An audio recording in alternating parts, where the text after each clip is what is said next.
Hello everyone and welcome to another new review, and this one gonna be on DC Universe versus the Masters of the Universe issue number 1. And before I start up this review guys, I wanna tell you that this is my first time reading He-Man and the Masters of the Universe. I never read any comic book or even watched the TV show, so I'm so sorry if I lack of any kind of knowledge or information.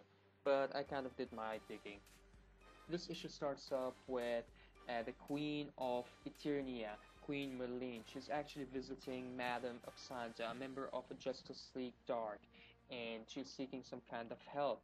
Later on, they take us to another panel where we see He-Man and his team are actually fighting off and some kind of an army that is related to Hordo. Hopefully I pronounced the name right. And this army kind of took Eternia off, but they're trying to take it back as hard as they could. And actually, that army was, they were guarding some kind of a container, and they keep on fighting this army to take them down until they reach to that container. The moment they reach there, He-Man opens the container with his bare hands, and he finds in someone they already know, Evil Leon.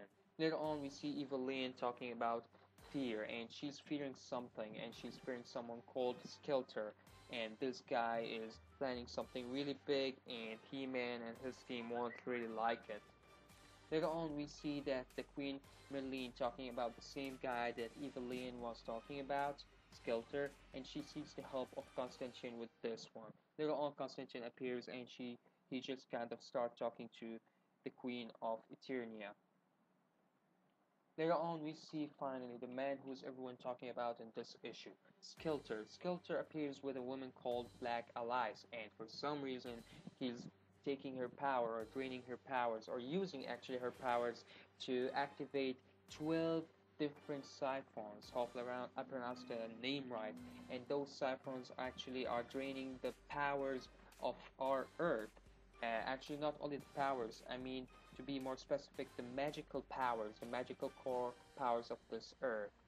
Later on, we see Merlin explaining what would happen if, all the magic power that is on Earth was drained by him. The planet will die, and that's what Skeletor is mainly doing for now. So later on, she just keeps on talking to Constantine about it until Constantine refused to help her, and she just slapped the shit out of him. And dang, she was strong. So later on, we see something really interesting that Skeletor is with Black Alice in the House of Mystery, and he's asking her for some entertainment. So he asks her actually to point out, few of the heroes that are of this world and that are, worthy of the fight. And she points out to Superman, Batman, Wonder Woman, and she calls Green Lantern the Green Jeans, which was pretty funny. I really liked it. So later on, we see something really weird happening. Evelyn, she's talking to He-Man and she's saying him that there's someone connected in this other dimension world with you, and He-Man and that person have the same bloodline together, and you two should meet and you should actually go there so you should know who is she or who is he. So the moment she teleports them to this other dimension, she teleports them to Earth, where He-Man actually finds out that the one he is related to is his mom, and his mom would be like, "Oh, Adam," and Constantine as well would be like, "You gotta be kidding me." So that's it for issue number 1. I really like this issue. It was a pretty interesting issue for me. I really enjoyed it, and I'm gonna give it an 8 out of 10. Everything was good about it. The art, the story, it was just great. And hopefully, I'll be reading all the other 5 issues that are left soon. And thank you. Hello everyone and welcome to another new review, and this one gonna be on DC Universe versus the Masters of the Universe issue number 2. This issue starts off with He-Man meeting his mother, Queen Merlin, and he was so happy that she was alive. He never knew that she was alive. Later on we see that the rat thing that was projection that was actually working as a projection, it went out of control. So Constantine tried to stop it, and he had some help from his lovely lady right here, Evelyn. Later on, we know what was the origins of Queen Merlin and how she reached to the other dimension, and who the father of uh, He-Man was, and he was King Randor, and we got some other stuff going on. And we know that actually Queen Merlin was born on Earth, and then she took off to Eternia, and then she was between those two worlds, and we know that she got actually trapped on Earth. Later on, we see that there was an intruder into the Justice League Tower, and we know that it was Skelter, and Skelter started to take down each one of the Justice League members one by one until Batman made an escape to his Batcave. Later on, we see the rest of the team of He-Man are actually, trying to trace back where, Evil Leon took He-Man and Talia, and later on we know some of their few names. We know that one of them is called Mooseman, and the other one was called actually Man at Arms, which was a weird name, but oh, anyway. And even we know other guy who was called Stratos, actually, yeah, Stratos. Later on, we see that He-Man and the rest of his new team are actually entering the Batcave until Batman reaches there, and he gets surprised by who were they and what they were doing in the Batcave. Later on, we see that someone is interrupting this party, big party for Batman in the Batcave, and it was Superman. And Superman was actually mind controlled by Skelter as well as the rest of the Justice League team, and there was a big fight between the Justice League and the He-Man team, and later on we see one big fight between He-Man and Superman until He-Man reaches to a point that he can't take it and he can't sacrifice 7 billion people to just save one person. So he killed Superman so he could save the other 7 billion people, which was pretty heroic and sad at the same time. And the end of the issue, we see that everyone was surprised and like, what the hell is going on? Why the hell did you kill him? What have you done? And that was pretty much for the end of issue number 2. Issue number 2 was full of action. I really loved it. I'm gonna rate it a 9 out of 10. It deserved it. The art was awesome as well. And thank you all guys for watching. Hello everyone and welcome to another new review, and this one gonna be on DC Universe versus the Masters of the Universe, issue number 3. This issue starts up with the Justice League, gaining their memories back and actually gaining conscience to their bodies, and the moment that happened, they actually witnessed Superman getting killed by He-Man. Of course, He-Man bravely, he took up his powers and his sword, and he wanted to surrender, and he just wanted to, come clean and just, get whatever it takes to talk to the Justice League down. But of course, Evil Leon, she didn't really like the idea, so she just kind of teleported He-Man and all the other team members, all the other new team members like Constantine, his mom, and etc. So later on, we see that the Justice League are, into that kind of emotional state where Superman just vanished in thin air. No one knows what happened, and there was something interesting that Cyborg said. There was no trace of Superman's DNA in that place, not a bit. Later on, we see that Skelter and his ally, Black Alice, they're so happy that their plan is working out. Everyone's gonna be hunting down for the killers of Superman. But after that, we see that the team of He-Man actually made it on Earth, and they just started to question people about some other stuff. Later on, we see that Constantine is asking the help of the Justice League Dark, to help them out with He-Man's problem. But later on, we see that the Justice League of America is actually preparing for something bigger. The moment that the Justice League of America, encounters the team of He-Man, they just start to fight. The moment one of He-Man team says, a guy with the name He-Man. So they just start some kind of a great fight between each other until we see that Skelter is talking to his new mysterious ally, and he's telling him we're so close, and within 2 days we're gonna be destroying this whole world. And his new ally appears with the name called Dark Orko.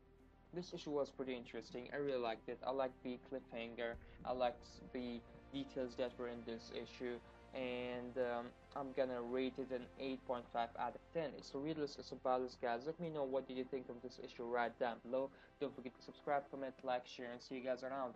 Take care.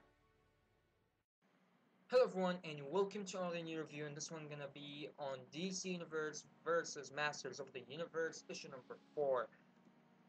This issue starts up with He-Man and his new teammates are actually finding out that the worlds is colliding because all the magic is getting sucked out of Earth. Later on, we learn that the only way they could stop it is to trace back the Safe Phone's, signal to Skeletor, so they could get to Skeletor and stop him before he drives Earth from its magical force. So later on, we see that He-Man and his team is actually fighting the Justice League of America, which was pretty interesting. In the other panels, we see Batman is kind of investigating what happened to Superman and how he disappeared just like that. Later on, we see Skeletor talking to Oracle, and Oracle's telling him that that's it. The moment I sucked all the magic out of Earth, it's just one more step closer to Eternia, to conquer Eternia. And we see him sending out his army, devilish army, which was pretty cool and pretty interesting. Later on, we see each one of the He-Man team is taking each one of the Justice League member one by one until we see Swamp Thing from the Justice League Dark actually appearing and stopping Green Lantern before killing anybody. Later on, we see that Justice League Dark is helping He-Man and his team to stop this horrible war and this misunderstanding that happened earlier in the issues. Later on, we know that Batman discovered what happened actually to Superman, and what happened it is that he is held somewhere. We don't know where, but in the end of the issue, we saw that he is held by Orko in some kind of another dimension. So that was it pretty much, guys, for DC Universe versus the Masters of the Universe issue number 4. It was pretty interesting. Hello everybody and welcome to another new review, and this one gonna be on DC Universe versus the Masters of the Universe issue number 5. This issue starts up with He-Man, Teela, Eveline, and his mother discovering the place where Skeletor was actually hiding from them. Later on, we see Skeletor talking to Orko, and from talk to talk, Orko got notified that He-Man and the others are already there at the House of Mystery. So he wanted to act, and he just acted quickly by, spreading a spell that actually did something big later on. So we see later on that He-Man and his team are actually gonna work with Batman and his team.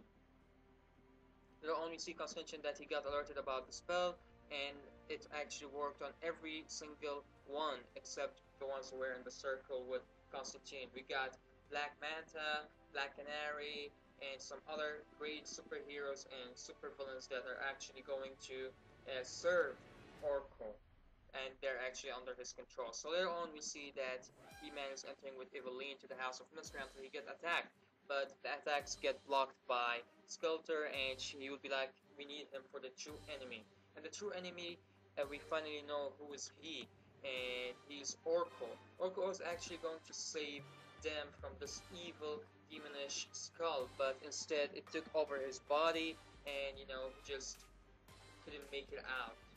You'll only see that Superman's trying actually to escape out of this place, but he couldn't. He saw the weakness of Orko, but he couldn't defeat it, and he was just out of Superman's league.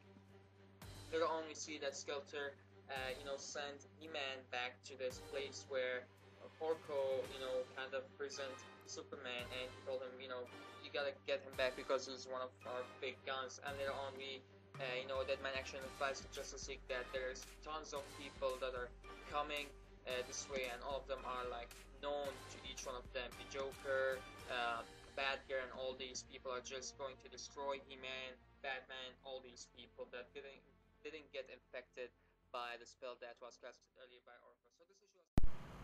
Hello everyone and welcome to another new review, and this one gonna be on DC Universe versus the Masters of the Universe issue number 6, the final chapter and the conclusion for this great story arc. This issue starts off with Skeletor, Batman, all their allies are actually facing all the superheroes and supervillains that actually got infected by the spell that actually was casted by Orko earlier in issue number 5.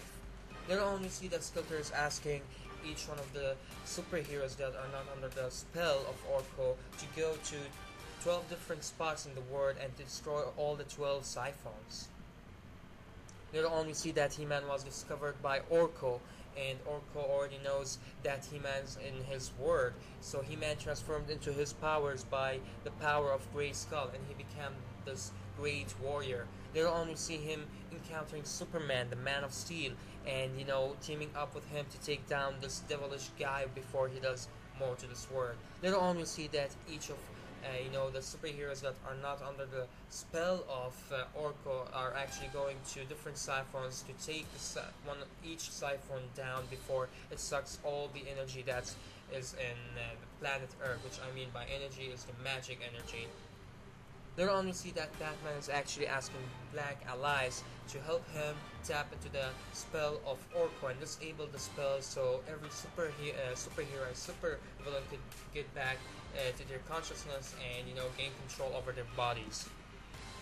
Later on, we see that it worked, and we see that there was just great fight between Superman and He-Man until Skeletor interferes and he kind of takes Orko outside, and they kind of have a little bit of fight there, but Orko destroyed Skeletor just like he remade him again.